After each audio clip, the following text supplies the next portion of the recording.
pensar la etnografía, lo primero que imaginé es que, como en la antropología misma, debíamos realizar una reflexión que tenga un punto de partida local. En otros términos, poder pensar nuestra labor como antropólogos en función de los temas y problemas de investigación sobre los que trabajamos, en función de la diversidad de contextos etnográficos en los que cada uno de nosotros investigamos, para desde allí, tal vez, poder llegar a planteos más generales. En este sentido, y más allá de las cuestiones genéricas que hacen a nuestra labor como antropólogos y como antropólogas, a nuestra especificidad disciplinar, me parece importante sostener o poner en discusión, en todo caso, que la metodología que nosotros utilizamos se arma en base a nuestros problemas de investigación y en base a nuestros campos de análisis.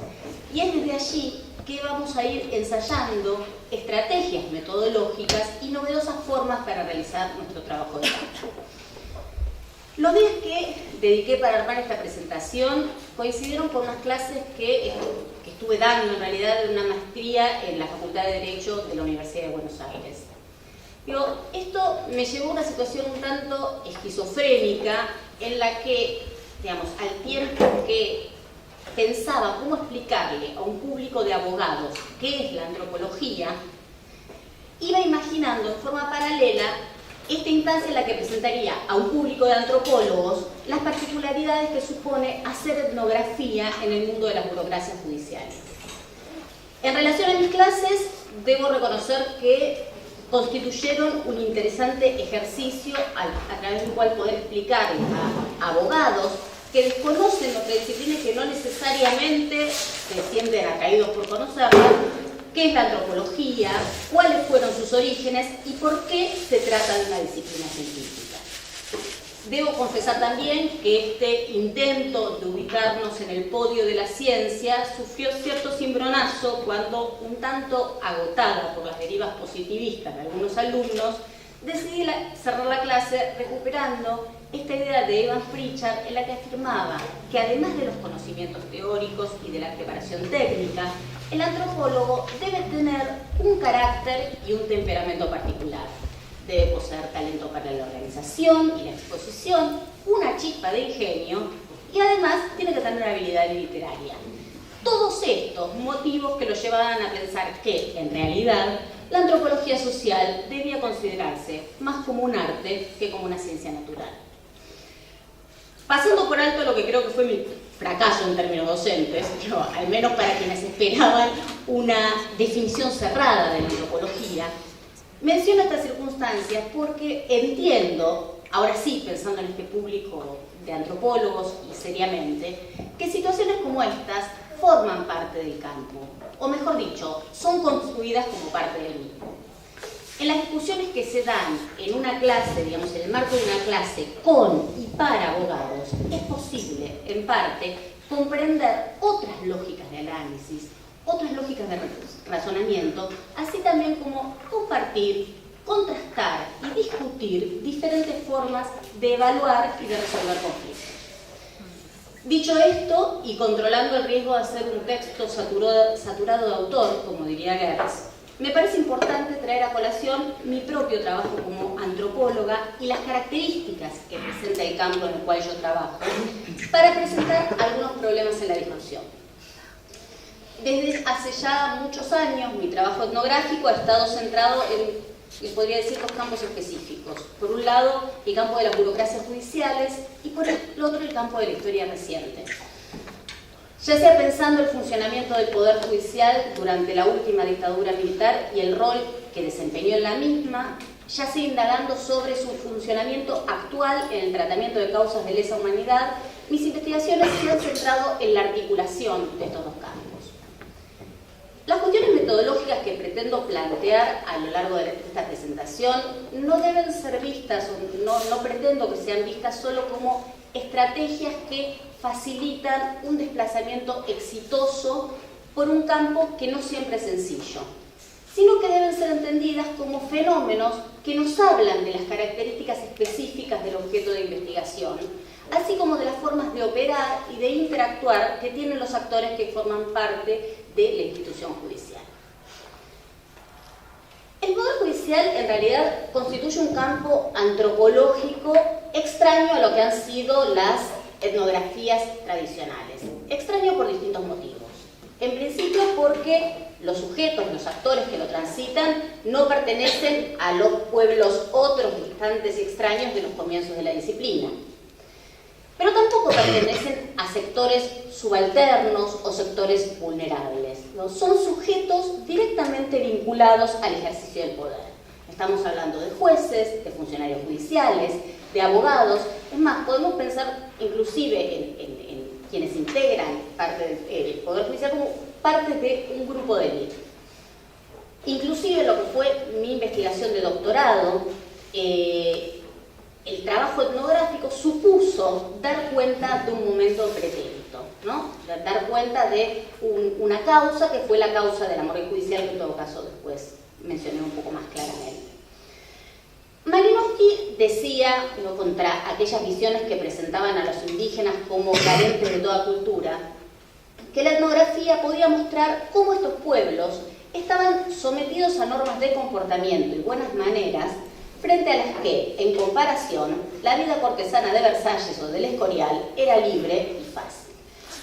Releyendo esta afirmación de los argonautas del Pacífico, no pude menos que pensar que en el Palacio de Tribunales. Como antropólogos sabemos, obviamente, que todo ámbito social supone de alguna manera reglas y formas de comportarse y dirigirse correctamente. Pero lo cierto es que en el mundo judicial estas formas ocupan un lugar central en su funcionamiento. La apelación a auténticas relaciones cortesanas, la utilización de un lenguaje hermético y la importancia de guardar el estilo marcan la diferencia, tanto para los judiciales como para los antropólogos, entre acceder o no a determinados espacios y entre acceder o no a determinadas personas. De esta manera, conocer el lenguaje, la jerga, pero también las formas de dirigirse, los lugares de circulación, las lógicas para acceder a los entrevistados, resulta imprescindible. Por un lado, para convertirse en un interlocutor válido, con el cual valga la pena y tenga sentido hablar. Pero también para poder acceder a ese mundo donde los registros escritos funcionan como guías de acción y también como pistas que nos permiten reconstruir la dinámica de las relaciones sociales y políticas que están inscritos en ellos. Como decía anteriormente, estos modos particulares de comportamiento, de circulación y de comunicación muchas veces pueden aparecer como impedimentos o dificultades para el trabajo del campo. Sin embargo, yo insisto que antes que como obstáculos deben ser vistos como datos, como elementos que nos hablan de ese mundo caracterizado por los formalismos, por las reglas y por la etiqueta. Pero el campo judicial debe ser entendido también como un campo que está habitado, que está conformado por especialistas y expertos y agentes expertos. Y este hecho lleva a que la realización de entrevistas a agentes vinculados a la justicia se constituya también en una tarea que presenta sus peculiaridades para el trabajo antropológico. En general, es sencillo entrevistarlos, a los abogados, a los funcionarios judiciales, porque hablan en abundancia, porque están acostumbrados a hacerlo, y fundamentalmente porque les gusta. No se sienten molestos ante la presencia del grabador y tampoco parecen sentirse incómodos ni acosados por el etnógrafo y mucho menos, muchísimo menos, en inferioridad de condiciones. Ahí claramente los exóticos somos nosotros. Ahora bien, a medida que uno va adquiriendo conocimiento sobre este campo, que uno va pudiendo desplegar su trabajo en este campo, corre, digamos, que uno logra convertirse en este interlocutor válido, corre un riesgo, o digamos, sí, un riesgo que podríamos decir que es una suerte de riesgo oculto. Y ese riesgo oculto al que me refiero es el hecho de quedar encantado por la lengua jurídica. Y digo esto porque en más de una oportunidad me encontré hablando en jurídico, como me diría Sofía Piscornia, con el riesgo de comenzar a sentirme como una traductora autorizada del mundo judicial. Obviamente que es necesario poder comprender y explicar qué significa cada una de las categorías de la práctica de los agentes judiciales. ¿Qué significa un imputado? ¿Qué es un imputado? ¿Qué es un sobreseimiento? ¿Qué es un homicidio doloso? Pero no debemos olvidar que los antropólogos no somos meros traductores de ese mundo. No podemos limitar nuestra labor a la presentación del comportamiento mediante la traducción del punto de vista de los sujetos que lo protagonizan. Leer causas judiciales implica dar cuenta de las prácticas, los procedimientos y las relaciones legales y no legales que caracterizan ese mundo. Y fundamentalmente, poder entender que esas categorías clasifican y se transforman en dispositivos de regulación de actividades burocráticas y grupos sociales. Hace ya unos años, Sofía afirmaba que muchas veces la mirada distante del antropólogo, ocupada de fenómenos exóticos, podía habilitar la conversación con el mundo del derecho al tiempo que nos volvía claramente atractivos. Atractivos para los abogados, interesantes. Pero lo que ella planteaba también es que en realidad lo que a nosotros nos convierte en interlocutores válidos es nuestra capacidad de representar los hechos que nos ocupan en un lenguaje etnográfico, o sea, poder dar cuenta de la trama de relaciones no legales que hicieron posible esa forma legal. Ser una etnógrafa en el campo jurídico implicó para mí no solo recorrer y observar lo que sucede en los pasillos de tribunales, en los despachos de los jueces o en los organismos de derechos humanos, sino también charlar y entrevistar a distintos agentes, judiciales y no judiciales, discutir con ellos, pensar en conjunto y también aprender. Y es ese trabajo, es estar ahí, lo que me ha habilitado para comprender procesos políticos de la historia reciente y el funcionamiento y lógica de los archivos estatales. Lo cierto es que el campo judicial tiene límites mucho más difusos que lo que uno podría esperar e inclusive que lo que uno podría llegar a desear. Y es un campo que se va construyendo en el mismo proceso de investigación a partir de nuestra interacción con los agentes y operadores. Así, este campo puede estar ubicado, puede extenderse en múltiples lugares, desde un juzgado hasta un estudio jurídico, un bar, la morgue judicial, un organismo de derechos humanos, hasta los pasillos de la Facultad de Derecho. Entre estos múltiples lugares que se convirtieron en mis aldeas etnográficas, también puedo señalar al Ministerio de Justicia. Durante mucho tiempo yo trabajé en el Ministerio de Justicia y lo cierto que ese trabajar ahí, ese estar ahí, facilitó para mí esas charlas ocasionales, ese compartir cotidiano que permiten entender las percepciones que abogados y agentes judiciales tienen sobre determinados hechos y los significados que les otorgan. Situaciones similares, yo entiendo que se logran en las clases de las que hablaba al comienzo, pero también en congresos, paneles y foros que muchas veces, en muchas oportunidades, compartimos abogados y antropólogos. Y nuevamente, esto tiene que ver con la forma en que, desde la antropología política y jurídica, definimos nuestro campo. Un campo que nos incluye, un campo del cual formamos parte. A su vez, el trabajo de campo propuesto implica no solo la vinculación con aquellos actores directamente ligados a los procesos judiciales, sino también con otros agentes del mundo judicial. Este mundo supone un campo de relaciones más amplio que el delimitado por los tribunales e incluye facultades de derecho, asociaciones profesionales, estudios jurídicos y organismos vinculados al ámbito del derecho. Ampliar el trabajo de campo al mundo judicial permite dar cuenta de los espacios de sociabilidad por los que transitan los agentes judiciales y en los que interactúan con otros actores que, desde distintos lugares, hacen y transforman el espacio de los procesos judiciales. Por distintos motivos familiares y laborales, cuando yo comencé a desarrollar mis primeras armas en la antropología, el foro penal no me resultaba un espacio completamente desconocido. Esto hizo que tuviese que apelar explícitamente al ejercicio intelectual que me permitiese mirar con ojos extrañados prácticas y conductas que me resultaban bastante cotidianas y ordinarias. Al decir de Lins Ribeiro, debí seguir el camino inverso de las etnografías clásicas a fin de poder convertir lo familiar en exótico.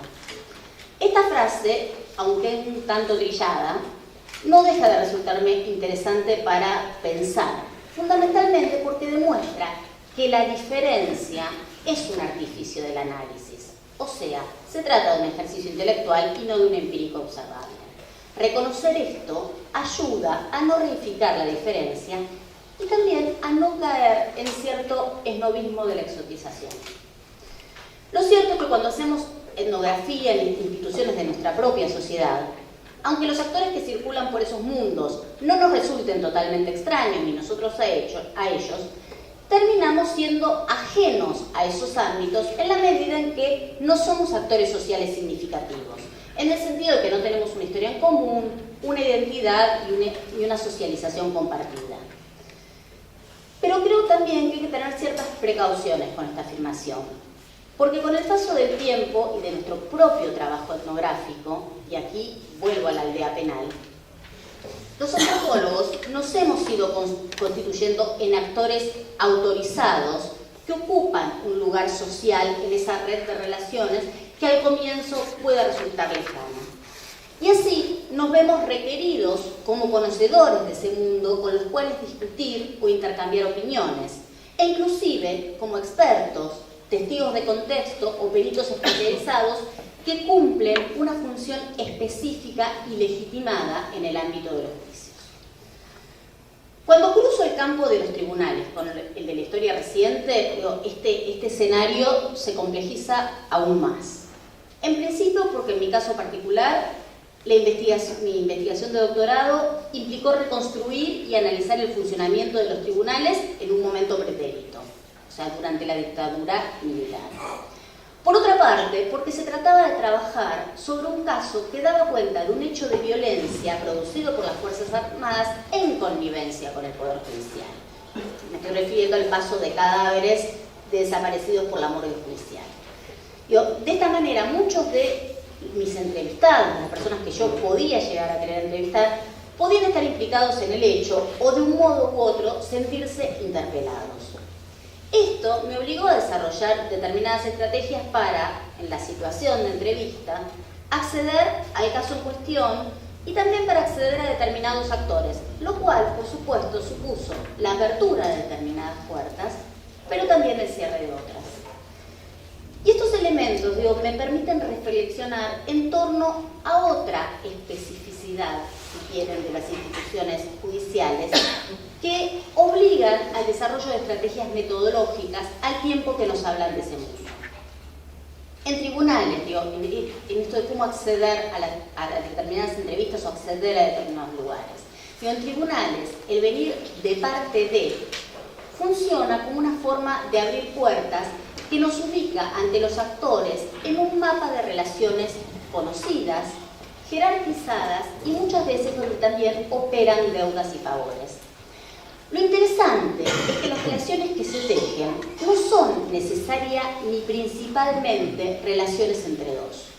Para acceder a determinados agentes, lo importante no es conocerlos en forma personal, sino conocer a alguien que los conozca y que pueda establecer un puente entre una persona y otra.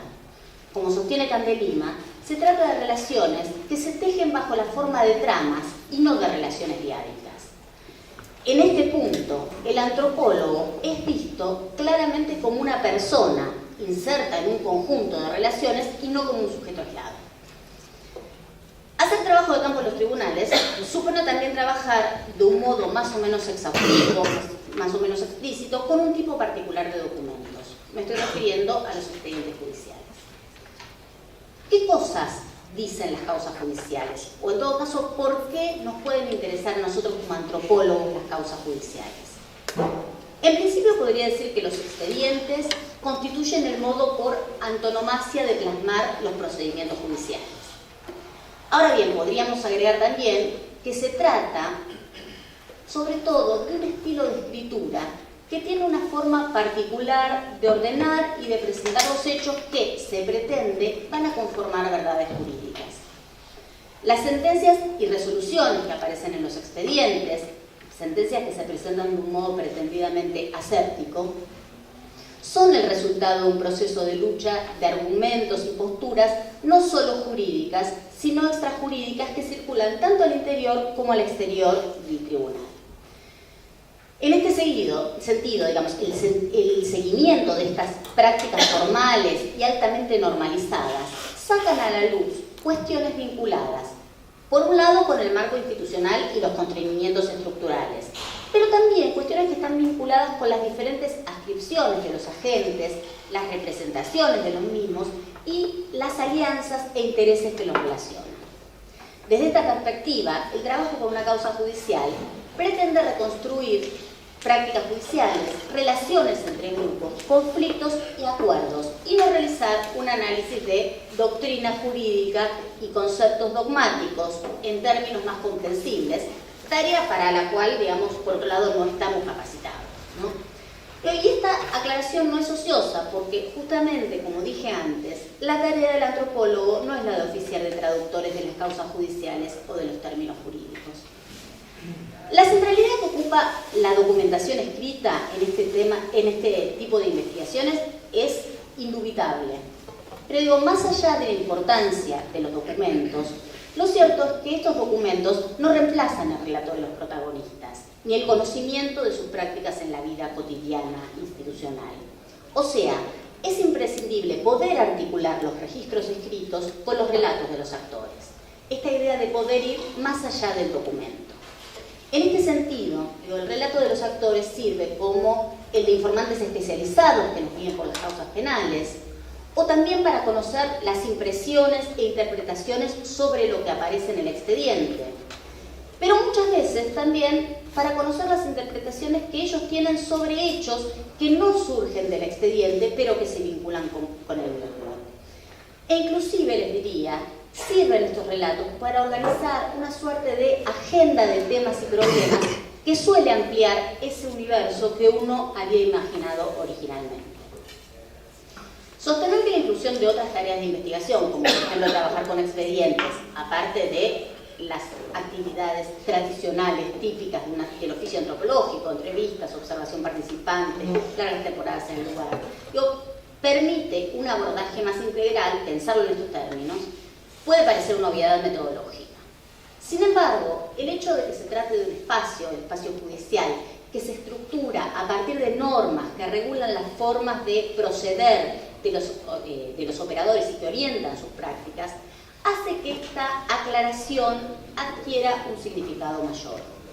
O sea, no se trata de partir del objetivo ingenuo de contrastar normas con prácticas, de ver cuánto se alejan las prácticas de las normas, sino que implica considerar esos documentos como parte del material de campo a ser analizado para comprender la forma en que se opera y representa localmente el derecho. En algunas investigaciones, los documentos son vistos como una fuente secundaria a la que accedemos los antropólogos, como si existiese una suerte de división de bienes del trabajo intelectual, donde los documentos son de los historiadores y los testimonios, las entrevistas son de la antropología. Pensar en los documentos de esta manera es pensarlos como si no hubiera nada alrededor de los mismos y no hubiese gente viva administrándolos, amén de aquellas personas que los produjeron. Lo que a mí me interesa destacar es que los documentos nos hablan de los agentes que los produjeron, de las oficinas que habitan estos operadores, pero también constituyen huellas de las acciones llevadas a cabo por otros actores. Transitar por el campo estatal y por sus archivos, por el campo judicial específicamente, me permitió entender también que este campo es un campo heterogéneo donde circulan distintos tipos de agentes. Quienes habitan estas oficinas y archivos pueden ser empleados desinteresados y abúlicos que abandonen los archivos al paso del tiempo, o pueden ser convencidos guardianes que se los apropian y deciden a quién mostrárselos y a quién no. Y lo cierto es que poder reconocer estos diferentes tipos de actores nos obliga también a desarrollar estrategias diferenciales para poder interactuar y también para acceder a esta documentación que nos interesa.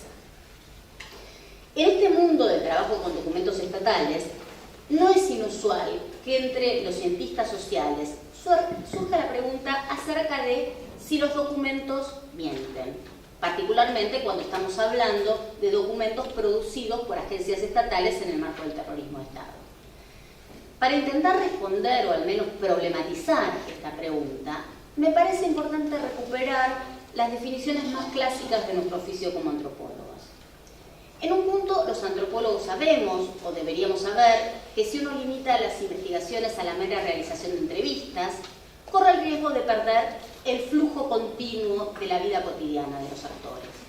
Y con él, corre el riesgo de perder también otros tipos de habla diferentes a los que existen en una entrevista, como pueden ser los chistes, como pueden ser los chismes, e inclusive otro tipo de lenguajes, como los corporales y los gestuales. Un abordaje limitado a la realización de entrevistas nos puede llevar a pensar de un modo poco productivo que en realidad los informantes con los que hablamos son falsos o son verdaderos, en lugar de entender que en ciertas oportunidades los actores ajustan su narrativa a las expectativas que ellos entienden tiene el investigador. Con esto, a ver si llego al punto de los documentos, pero con esto quiero decir que los actores muchas veces pueden mentir, o si quieren puede adornar la verdad. El punto es, nuevamente, no construir ese hecho como un obstáculo, sino como un dato a ser analizado. ¿A qué voy con esto? Que lo mismo en un punto ocurre con los documentos. Al igual que con el trabajo etnográfico más tradicional, es necesario superar la ingenuidad positivista de que existen textos objetivos, textos neutrales. Siempre se trata de códigos que debemos descifrar, ya sean expedientes, partidas de nacimiento o actas de defunción. Como dije antes, los documentos nos hablan de los hombres que los produjeron y también de las huellas de las acciones de esos hombres y mujeres, aún en circunstancias donde el poder parece más blindado y concentrado como en un proceso dictatorial. Es por eso que indagar sobre el recorrido burocrático de esas pequeñas o grandes firmas que suscribían durante la dictadura, escritos, memos, resoluciones, es el modo que tenemos de analizar la trama administrativa de la violencia que se desplegaba en las oficinas judiciales durante el terrorismo de Estado y que permite entender los circuitos de la represión. Para ir finalizando, no quiero dejar de decir, en este particular clima de época que nos toca vivir, que el trabajo de campo que proponemos desde la antropología política y jurídica supone un ejercicio de distanciamiento, pero garantizando también el compromiso con los hechos y con el conflicto. Nuestro trabajo con el activismo de los derechos humanos, pero también con el activismo judicial y el activismo legal, nos conduce a este compromiso que es el que, por otro lado, nos habilita al diálogo, al debate y a la interlocución con aquellos actores que protagonizan, en mayor o menor medida, los problemas y casos con los que trabajamos. Y ahora sí, para terminar, antes de que me maten mis compañeros, una última reflexión en torno a la razón de ser de la antropología en la coyuntura actual.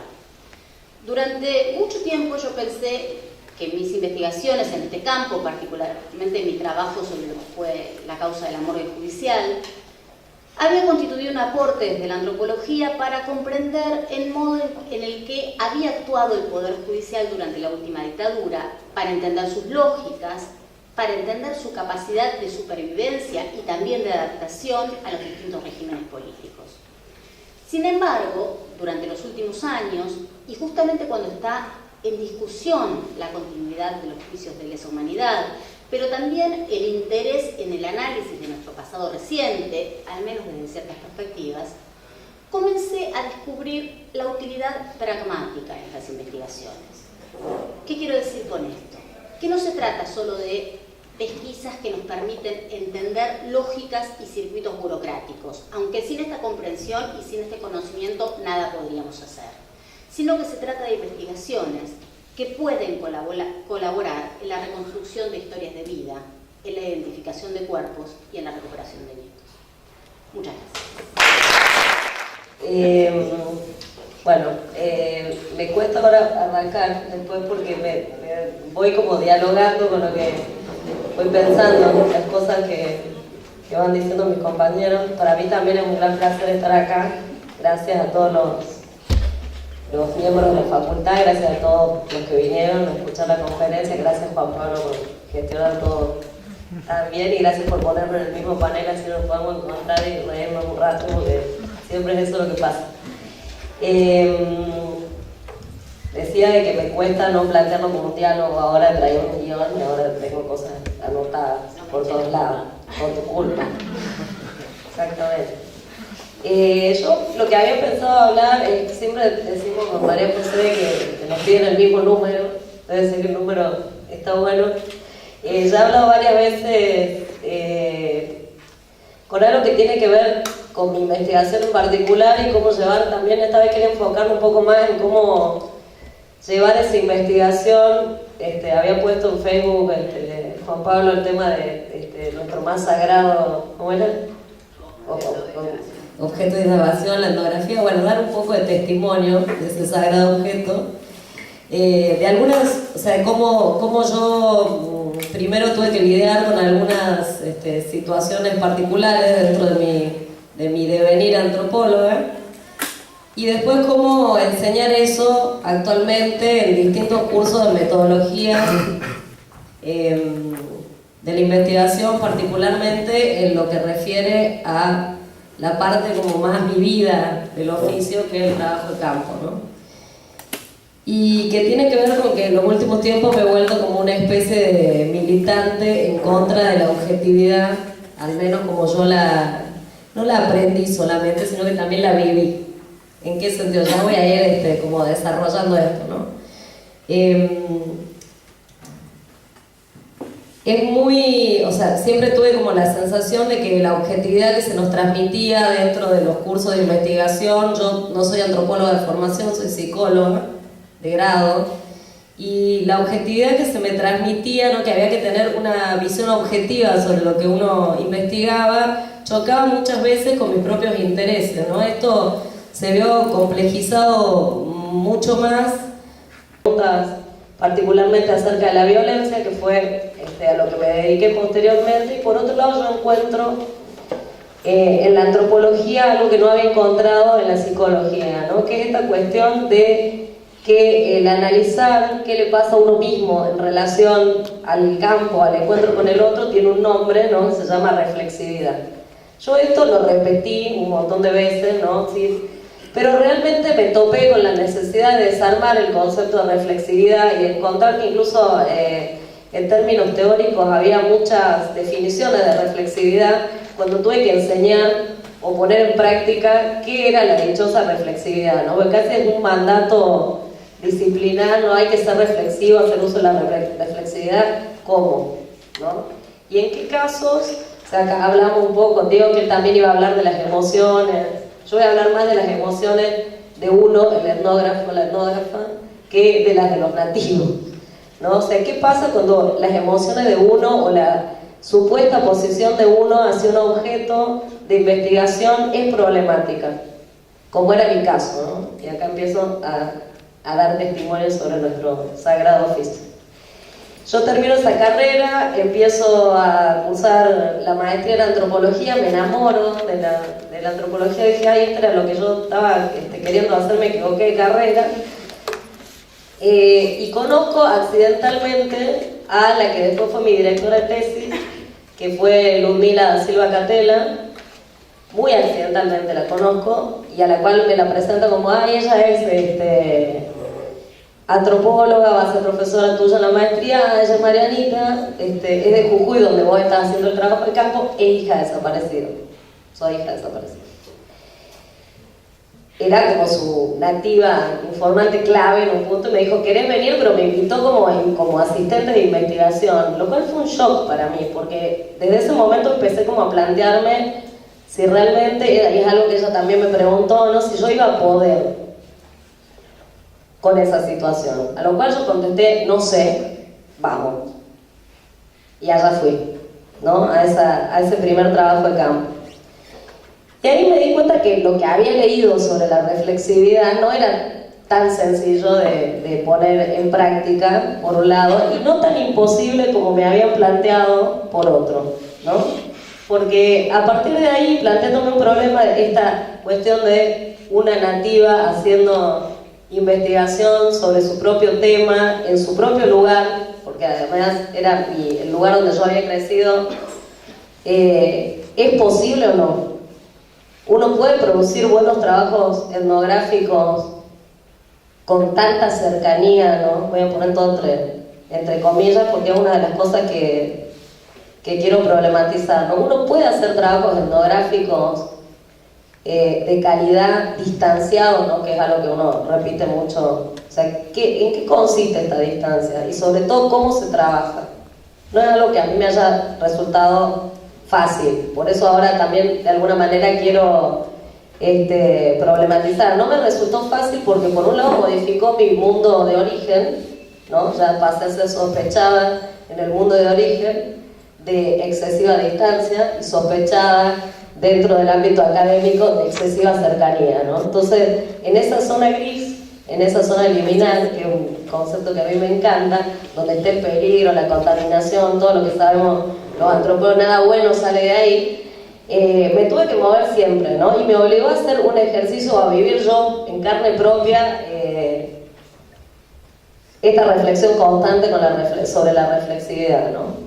Y después a ponerla un poco en tensión con lo que les iba pasando a los estudiantes que se han acercado, digamos, en los últimos años a los cursos en donde trabajamos las cosas, diseño de investigación etnográfica, ¿no? ¿Qué me pasaba a mí? La primera opción era la Gran Malinowski, es decir, no me pasa nada, soy redistanciada.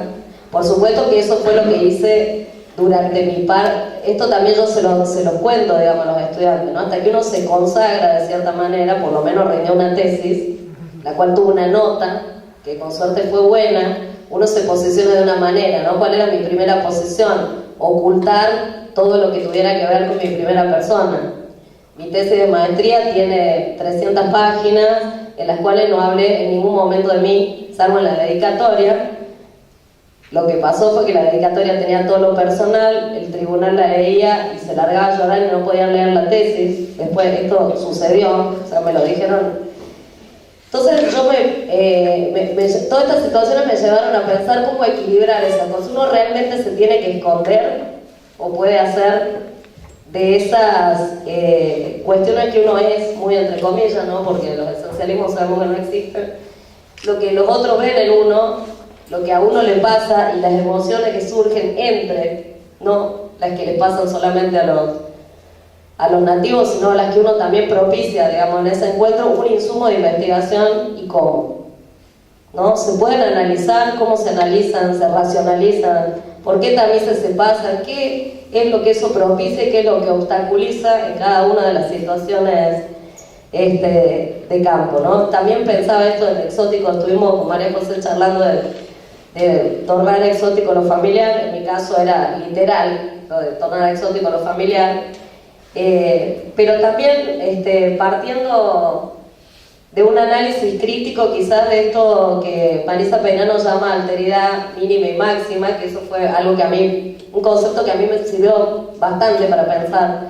en la situación que yo enfrentaba, digamos, como etnógrafa, pero que después problematicé bastante, ¿no? Porque yo empecé diciendo mi alteridad es mínima y visto de cerca nadie es tan distinto y nadie es tan igual tampoco, ¿no? O sea, este concepto de alteridad que nos hace diferentes iguales en cierta medida es algo que uno puede barajar críticamente también en cada momento del trabajo de campo, ¿no? Y ver cómo una persona, de alguna manera uno tiene puntos de semejanza y indagando cada vez más en ese punto de vista nativo va a sentir acercamientos o alejamientos de orden analítico, más que de alejamiento o acercamiento de orden estático, social, de distancia social con el otro, ¿no? Bueno, y decía que mi principal preocupación ya una vez enfrentando mis propios objetos de investigación, fue tratar de sistematizar, de alguna manera instrumentalizar, digamos, esa reflexividad como insumos de investigación, sobre todo en esos lugares donde aparecían elementos más inasibles, ¿no? Como las emociones, o cosas que se tocan a veces un poco superficialmente, como la construcción de la confianza, ¿no? Mi primer trabajo de campo, que fue mi tesis de maestría y después de doctorado, estuvo centrada en las experiencias de militancia en organizaciones políticos militares durante los 70, en la cual se activaban muchas de esas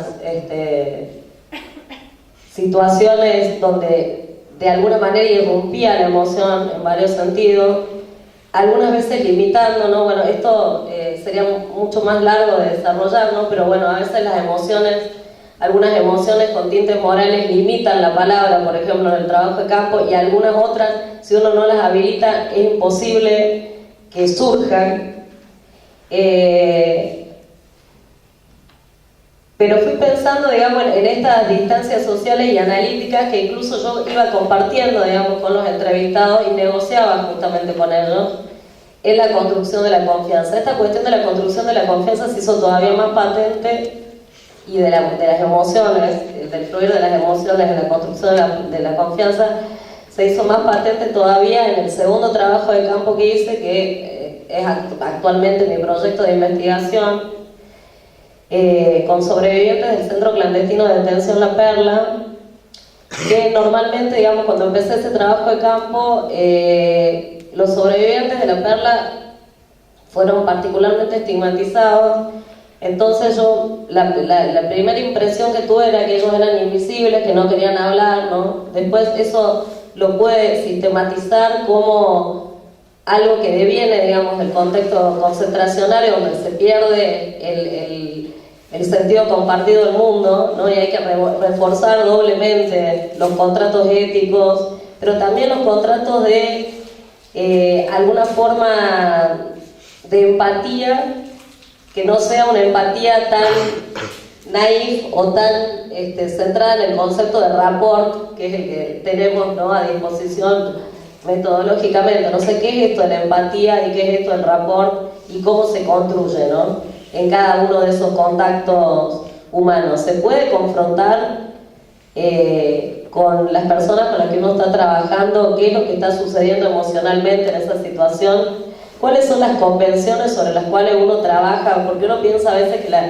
que lo emocional no entra dentro de ciertas convenciones. ¿Cómo se maneja, por ejemplo, uno frente al llanto de la otra persona, ¿no? ¿Qué hace? Uno, normalmente, esto yo lo aprendí muy rápidamente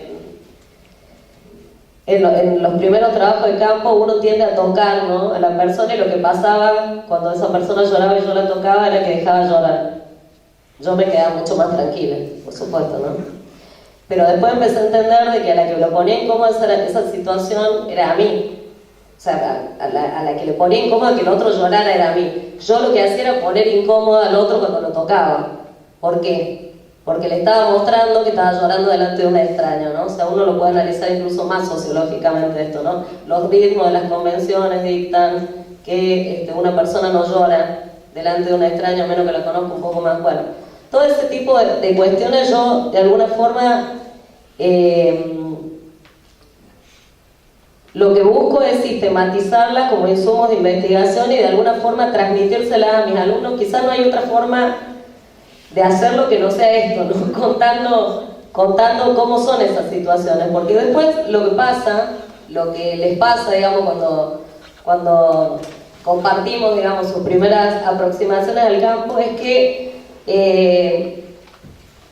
hay una especie de enano positivista que vive dentro de todos nosotros, ¿no?, que hace que si la persona, yo eso les digo siempre, el enano positivista es el primo que entró a conocer el enano fascista, y que hace que nosotros escondamos lo que nos está pasando en ese momento y no aprovechemos. Hay objetos que no tienen mucho que ver con lo afectivo ni con las emociones, pero otros que sí. y que a veces uno aprecia en la etnografía un lenguaje seco, o sea, se está hablando de algo terriblemente caliente, ¿no? Y parece que uno hace un esfuerzo terrible por domesticarlo y secarlo, ¿no? O sea, ¿hay que secarlo? Era mi pregunta, ¿no? O uno puede, de alguna forma, aprender a escribir de una forma que dé cuenta cómo ese flujo de la vida social tan teñido de las emociones tiene algo para decir, ¿no? Esta es mi principal preocupación cuando surgen ese tipo de objetos de investigación y veo que los estudiantes no los dicen, les pasan y no los cuentan y finalmente terminan escribiendo de esa manera tan seca y desaprovechando, ¿no?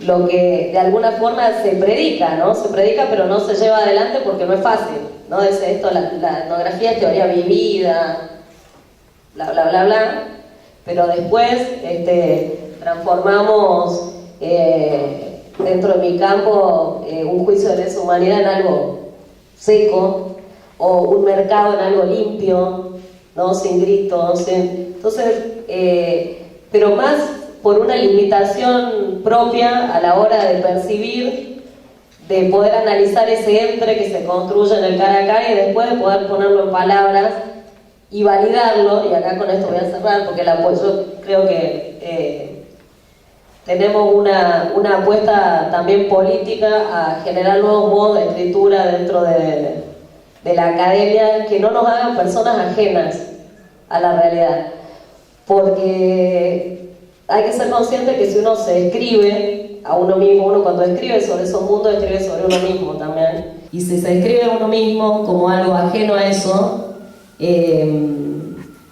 está construyendo un tipo de ciencia desapegada, ¿no? También está abonando a ese tipo de modelo. Cuento esto, digamos, lo conté en primera persona también porque creo que en mi caso y con mi elección de tema fue imposible separar esas dos cosas, ¿no? La gente sabía quién era yo, los que entrevistaba, la gente que me evaluaba, la gente con la que compartía la academia, todos sabían quién era yo y yo cargaba con esas credenciales, ¿no? Y esto decidí hacerlo un insumo, de alguna manera, ¿no? Y creo que todos tenemos un nivel de implicación en los temas que elegimos y la apuesta como docente también es generar trabajos distanciados, serios, pero implicados también con la realidad que vivimos, ¿no? Implicados en un sentido ético que es un sentido también político. Y corto acá.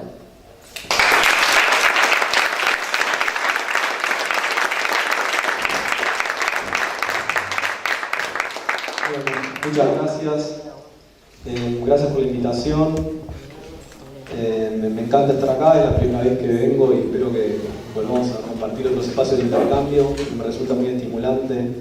Así que bueno, muchas gracias. Yo voy a hablar de una cuestión vinculada con lo que recién estaba hablando Mariana y también voy a entrar en esta tensión entre compromiso y distanciamiento para retomar al genio de Elías.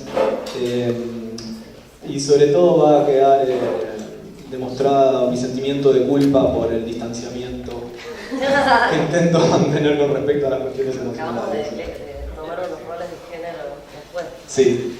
Bien, yo me voy a centrar en el caso con el que trabajé, que es el de las víctimas y los familiares del incendio de Cromañón, pero voy a intentar esbozar algunas cuestiones más generales que puedan tener alguna relevancia para pensar cómo hacer etnografía en relación al tema activismo, movimientos sociales, demandas de justicia, etc., ¿no? Quienes hacemos etnografía con víctimas, con familiares de víctimas, con expertos y especialistas que trabajan con víctimas, sabemos que la cuestión emocional aparece, es algo relevante y es una de las controversias que organizan el campo, ¿no? Hay un modo posible de acercarse a esta cuestión, lo hemos hecho varios en algún momento. Hay toda una corriente en la antropología social, que es la antropología de las emociones, que tiene una fuerte impronta culturalista, es una corriente que se desarrolla a partir de los años 80 en Estados Unidos, que llega junto con el giro discursivo y la preocupación por el problema del significado, la reconstrucción de sentidos, y de algún modo desde esta mirada el antropólogo debe dar cuenta de cómo la gente representa, da sentido, significa, resignifica experiencias, fenómenos, hechos sociales, etc. Creo que acá hay una perspectiva en relación al punto de vista de los nativos muy intelectual, muy intelectualizada, digamos. Y voy a intentar entonces plantear un camino complementario para considerar o para proponer un abordaje desde el punto de vista de los actores o la reconstrucción de las categorías nativas desde una mirada menos, digamos, intelectual, en el sentido de que las personas, de cómo conciben y significan el mundo de las personas, y pensarla más en términos productivos, ¿no? De qué hacen las personas con las emociones, con los sentimientos y con el modo de nombrar, con las palabras que usan para nombrar estas cuestiones, ¿no? Es decir, mostrar no tanto qué significan en un medio social de activismo y de denuncia como estudié yo, sino más bien qué hacen las personas con esto.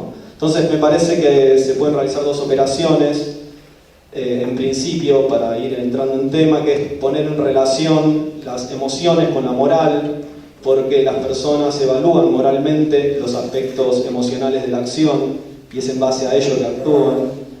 Y, por otra parte, oponer a la noción de contexto cultural que está en cara a esta antropología de las emociones que se ha expandido en el estudio de lo emocional, oponerle, decía, la noción de contexto de uso o de contexto de situación.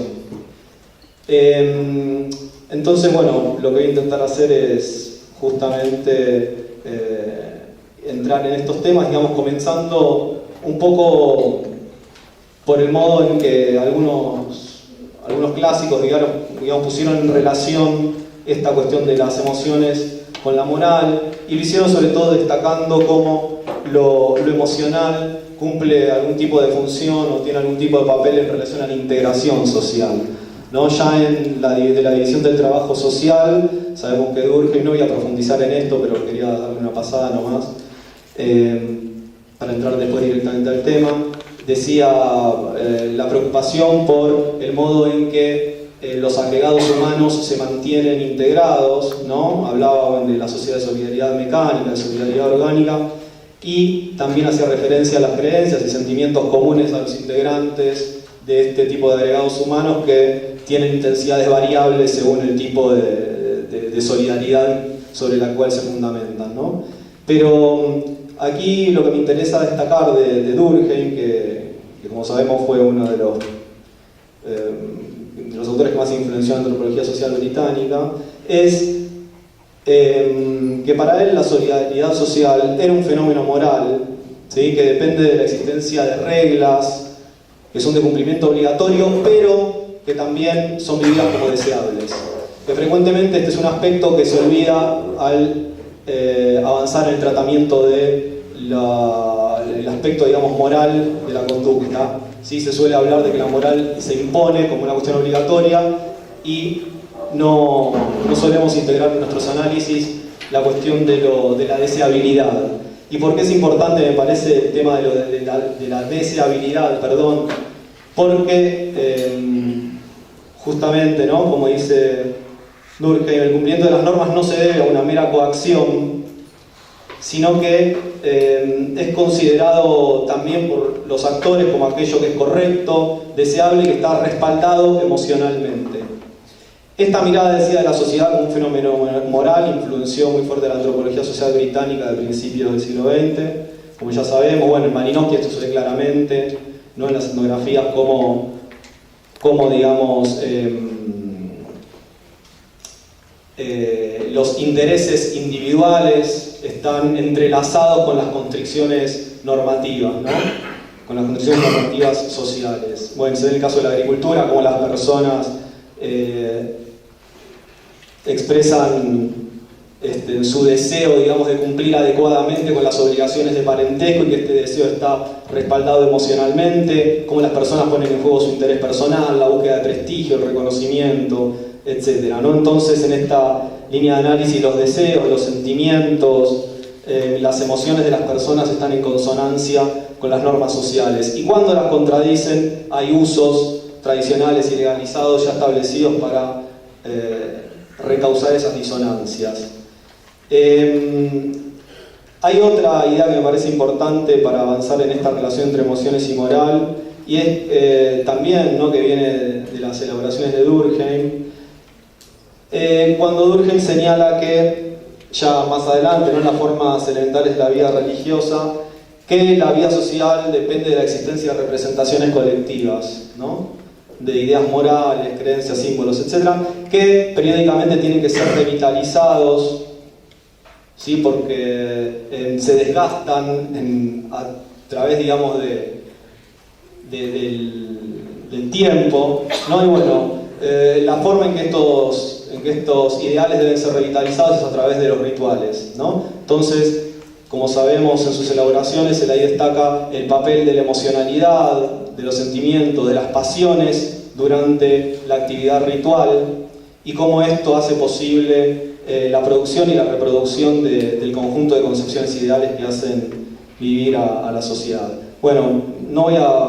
esto lo retoma Turner, ¿no?, cuando habla del proceso ritual, pero voy a pasar directamente a lo que me interesa enfatizar. Lo que quería decir es que desde la mirada antropológica y sociológica clásica, las emociones, los sentimientos fueron considerados en relación con la moral como un aspecto de las prácticas, y con este aspecto relativo a la deseabilidad, no solo la coacción de los imperativos morales. Y en ese sentido fueron considerados como aglutinantes, como integradores, como proveedores de comunidad, de alguna manera.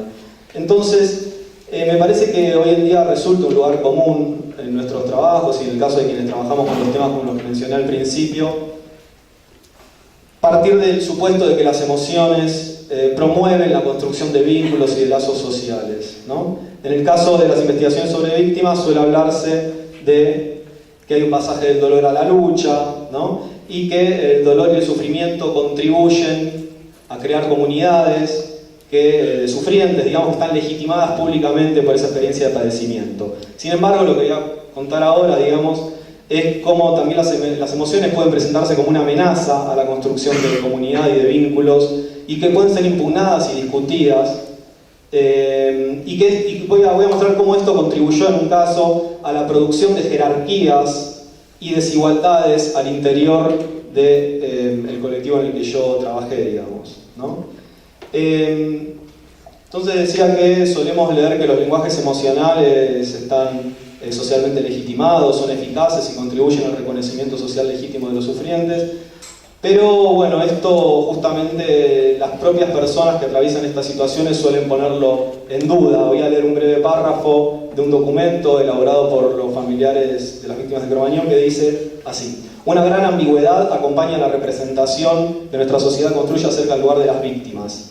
Por un lado, nos da autoridad por haber padecido un hecho violento que habilita al protagonismo y a la manifestación, pero a la vez se expresa la negación de la palabra reflexiva. Se resta autoridad al pensamiento de las víctimas y se las encierra en el lugar de la lástima. Se justifica la expresión del dolor, aunque no de la furia. Entonces yo quisiera prestar atención a esta segunda parte de la cita, ¿no?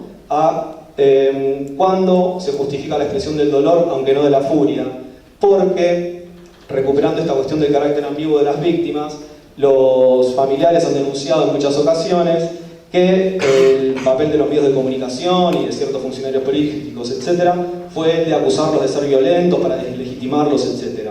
Pero, retomando la pregunta inicial respecto de cómo se usan las emociones, qué hacen las personas con las emociones, en qué sentido son productivas, lo que quiero destacar es que también desde adentro del propio movimiento se construyeron posiciones y clivajes en base a lo emocional, que posicionaron a algunos como los legítimos portavoces del movimiento y dejaron a otros en un lugar marginal o en el lugar, digamos, de la locura, ¿no? Entonces hubo un proceso a través del cual se fue posicionando la necesidad de una voz racional, medida, y eso contribuyó a la institución de un liderazgo político al interior de este movimiento, que fue el de un padre que también es abogado, que se llamaba José Iglesias.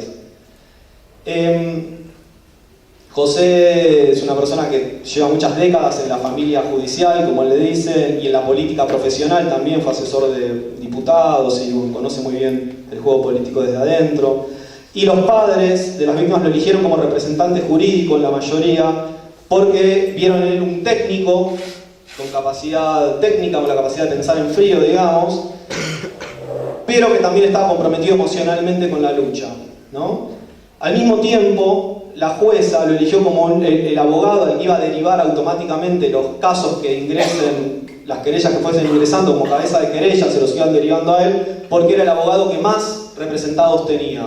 ¿Por qué era el abogado que más representados tenía? Bueno, porque la mayoría de los familiares lo habían elegido por ser un técnico y a la vez por estar implicado emocionalmente en la causa. De esta manera, el grupo que lideraba José Iglesias, que se llama Que No Se Repita, fue el grupo que se fue construyendo y posicionando en el campo de la lucha como el grupo moderado, ¿sí? Frente a otros a los que acusaban y llamaban violentos. Estos violentos eran 2 o 3 padres nada más, no era el conjunto de ni un grupo ni el conjunto del movimiento, pero todo el tiempo desde Que No Se Repita había una construcción en espejo, mostrándose de esta manera como los moderados, ¿no? Por supuesto que otros les decían que eran lights, que eran tibios. En relación a estos padres a los que algunos llamaban violentos, bueno, ya sabemos que se dio la situación de, bueno, no sé si todos la conocen, pero la situación de que le arrojaron huevos a Estela Carlotto en un acto, realizaron amenazas de muerte a la jueza, a funcionarios judiciales, a los que tocan en la banda Callejeros, etc., ¿no? En estas ocasiones, José Iglesias se expresó públicamente diciendo que son acciones incomprensibles, los padres pedimos justicia utilizando métodos distintos a los de estos padres violentos, no se puede creer que estos padres hayan tenido esta actitud, son muestras de irracionalidad. Nosotros nos mostramos como racionales, no vamos a romper todo, pero exigimos hasta el final y la batalla hay que darla por los caminos institucionales. Este tipo de afirmaciones a lo largo de la lucha del movimiento Cromañón fueron ubicando a este padre y abogado en ese lugar del compromiso emocional con la causa, pero al mismo tiempo de un cierto manejo y conocimiento de lo institucional y a través de su pericia técnica, digamos, del avance de la causa penal, ¿no? Entonces, me interesa contar que estos padres, a los que llaman violentos, eran padres que no formaban parte de ningún grupo, eran 5 de los grupos que formaban parte del movimiento Cromañón, y estos eran 3 padres que estaban aislados, y la explicación de que eran padres aislados, que no formaban parte de ningún grupo, es que no estaban contenidos. Al no participar en ningún grupo, no tenían contención, ¿no? Y no podían participar de ningún grupo justamente porque estaban desbordados y no podían construir vínculos comunitarios, ¿sí? Hay una cara opuesta a la de estos padres desbordados por el dolor y violentos, que son los padres que están desbordados por el dolor porque están deprimidos, ¿no? Y que no se movilizan, que no pueden salir, digamos, de esa situación de superación.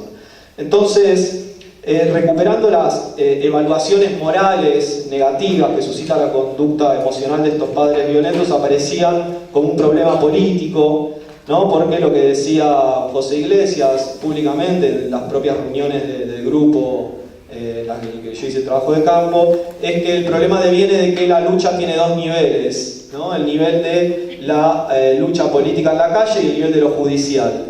Y si vos en la calle no llevas adelante una lucha moderada, racional, ubicada, ¿no? Y actúas de estas formas violentas, etc., después eso repercute negativamente en el plano de lo judicial. De ahí que estos padres desbordados fueran un problema político para el reconocimiento de estas víctimas y este movimiento como un movimiento legítimo, ¿no? Justamente él decía, los desbordes de estos padres fueron la excusa perfecta para tratarnos de violentos, de irracionales, de intemperantes, etc. Entonces, si consideramos cómo fueron vistos desde afuera, como decía antes, los padres, las víctimas de Cromañón, los familiares y los oyentes de Cromañón fueron acusados de violentos desde su propia perspectiva, y esta es la denuncia que ellos hacen, ¿no? Sin embargo, lo que a mí me interesa destacar es que entre ellos mismos estaba presente una distinción basada en una evaluación moral entre quienes eran violentos y quienes eran moderados, ¿no? Y que esta distinción fue producida socialmente a lo largo de un proceso de varios años y en contextos precisos en los que participaron también actores que estaban más allá del movimiento. Entonces, en este contexto, digamos, se les presentaba un dilema a los familiares, ¿sí? Que tenía que ver con que se constituyen en víctimas o se constituyeron en víctimas a través de la afectividad vinculada a su posición de padecimiento y de ser familiares, y manifestar públicamente las emociones aparecía como algo, digamos, obligatorio y deseable, ¿sí? Algo que debían hacer, pero además algo que querían hacer y que estaba bien y que era lo correcto. Pero para esto también era necesario pensar en frío, ¿no? Era necesario pensar en frío para no actuar de forma desbordada, para no tener después una repercusión negativa a nivel judicial. al mismo tiempo, siendo que son padres de pibes que murieron en situación traumática y que son padres que el lenguaje que ellos mismos utilizan para explicar su situación es el lenguaje del estrés postraumático, ¿sí? Es difícil no actuar de formas desbordadas, justamente, ¿no? Esto según la explicación que ellos mismos dan de su propia situación. Entonces digo, lo que a mí me interesaba traer es que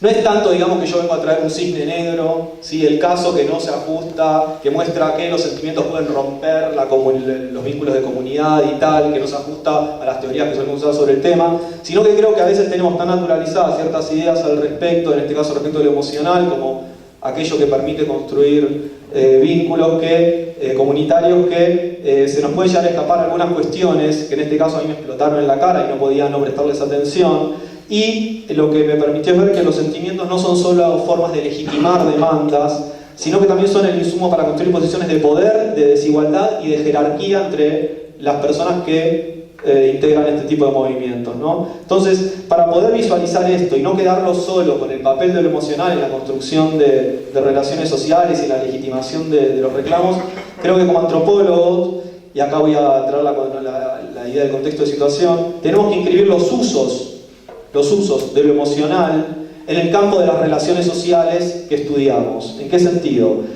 Las evaluaciones y los modos de entender y de vivir, de sentir lo emocional, no pueden separarse de las relaciones sociales en las que esas personas están inscriptas y relacionadas.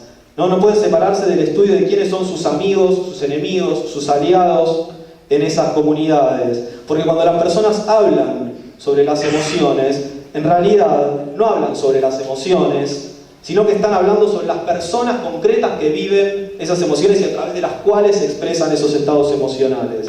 Como dice Max Pritchard, no hay un discurso abstracto sobre la brujería, no hay una representación abstracta sobre la brujería, sino que hay brujos, y los brujos son ciertas personas. Y en este caso pasa algo similar.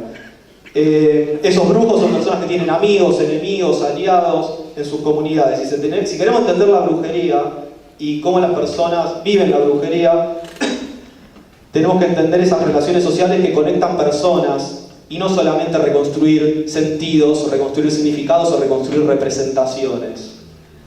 Entonces, la pregunta era, ¿qué se hace con los afectos? ¿Qué se hace con los sentimientos? ¿Qué producen? ¿Cómo los usan las personas?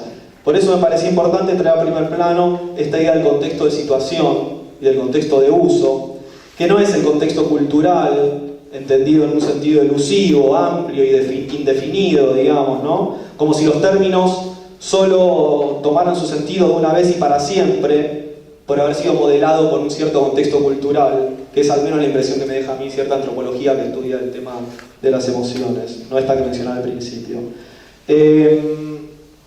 En cambio, me parece que las categorías emocionales tienen que ser estudiadas en el uso vivo, ¿no? Cómo son puestas en juego contextualmente, ya voy terminando, por personas que pertenecen a diferentes generaciones, a diferentes grupos de estatus, ¿sí? Que son de diferentes géneros, y según la situación en la que están inscritas y según la posición social que ocupan en esos contextos de situación.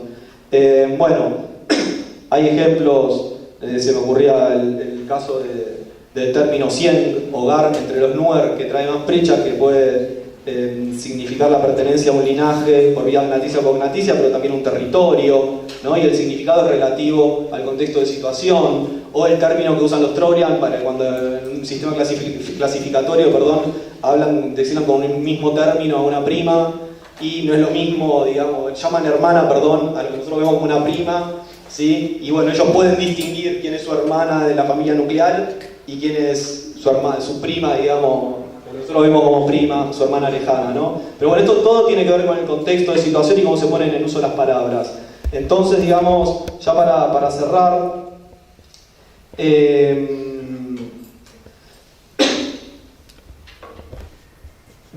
quiero dejar planteado, digamos, una situación que a mí me presentó también un dilema y cómo trabajar los aspectos emocionales en estos contextos.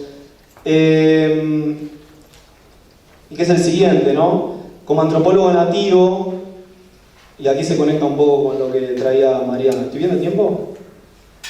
como antropólogo nativo, como ser humano, diría yo, para mí resulta inevitable atribuir estados emocionales a las personas con las que interactúo mientras hago trabajo de campo, ¿no? Yo asumo la creencia, además soy padre de 2 chicos, pero asumo la creencia en el dolor producido por la muerte de un hijo. Yo mismo lloré, me conmoví y trabé vínculos o rompí vínculos también en función de esa emocionalidad, ¿no? Yo también soy parte de la figuración social en la que trabajé, en la que hice mi trabajo de campo. Sí, todo el tiempo realicé juicios y tomé decisiones ponderando los estados emocionales que le atribuí a los actores. Ahora bien, a fines analíticos, me parece que no puedo asumir que por tratarse de un contexto de sufrimiento, esa emocionalidad nativa de las personas sea una cuestión constante y universal, y suponer que las personas actúan siempre a causa de su emocionalidad, porque justamente en ese campo había fuertes disputas sobre lo emocional. Es decir, yo no puedo afirmar que la conducta manifiesta que algunas personas explicaban como emocional sea siempre un producto emocional, porque ellos mismos tenían posiciones diferentes, disputadas y encontradas en conflicto sobre eso. ¿No? Es decir, mientras algunos decían, los padres violentos actúan así porque están desbordados por el dolor, porque están hechos bolsa y qué sé yo, otros decían, son interesados, lo hacen por fines políticos, ¿sí? Entonces había una disputa fuerte respecto de el carácter emocional de ciertas acciones. Entonces, me parece que en este caso las emociones pueden ser tratadas como categorías nativas que están inscritas en las relaciones sociales, en el contexto de situación, y que son movilizadas para hacer en el mundo real, ¿no? A partir de este uso práctico que conecta categorías emocionales, emociones con personas concretas, en ciertos contextos concretos, y que producen efectos, en este caso la producción de jerarquía, de desigualdades, o inclusive la producción de un liderazgo político al interior de un movimiento como el que estoy señalando. Así que, bueno, simplemente decir que en este marco, digamos, el lenguaje o el uso de las palabras no es tanto un medio para pensar o para representar o para significar, sino que es más bien un medio de acción, una forma de actuar de otras formas posibles, disponibles, ¿no? Que permite, como decía antes, a través de la manipulación de consideraciones y evaluaciones de tipo moral, sobre ciertas personas y sobre las emociones que estas personas expresan, y que contribuye a construir estas relaciones de poder y jerarquía, como decía recién. Entonces me parece, para cerrar, esta vez sí es para cerrar, que ver las emociones desde esta perspectiva, digamos, que enfatiza en el hacer, en el carácter productivo, y no tanto en su aspecto, en relación al aspecto más intelectual, si se quiere, permite mostrar también la heterogeneidad interna de este tipo de movimientos o de colectivos que frecuentemente hemos visto, considerado, digamos, con cierta homogeneidad, justamente en virtud de haber considerado a lo emocional como un factor que promueve la unidad y el consenso.